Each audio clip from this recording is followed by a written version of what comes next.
नाशिकच्या खड्ड्यावरून ठाकरेंची सेना संतापली। पालिकेच्या आयुक्तांवर मनुष्यवधाचा गुन्हा दाखल करा, राऊतांची मागणी। कुंभमेळ्याच्या नावानं शौचालयाचेही पैसे खाताय।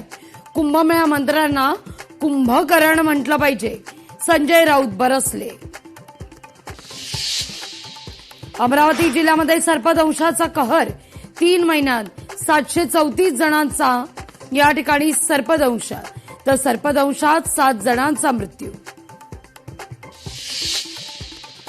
बीएलओ कडून चुकीच्या पद्धतीनं काम सुरू, 1,80,00,000 लोकांचा सर्व्हे अद्यापही उर्वरित, रोहित पवार यांचा आरोप।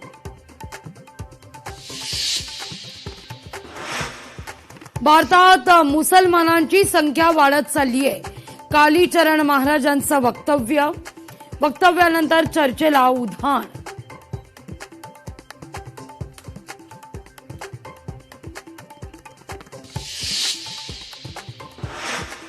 जुहू चौपाटीवर कचऱ्याचा ढीग कायम, लोकशाही मराठीचा सलग 36व्या दिवशी रियालिटी चेक। या रियालिटी चेक नंतर प्रदूषण महामंडळाचे अध्यक्ष सिद्धेश कदम यांच्याकडून जुहू बीच स्वच्छता मोहिमेचं आयोजन।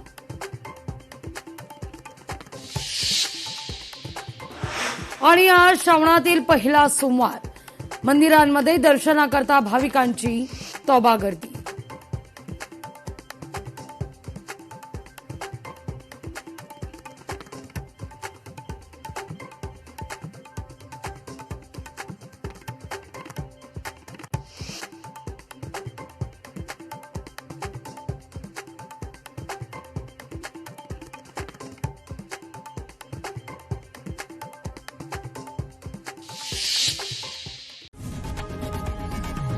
लोकशाही मराठी ऐका, पहा, जागरूक रहा।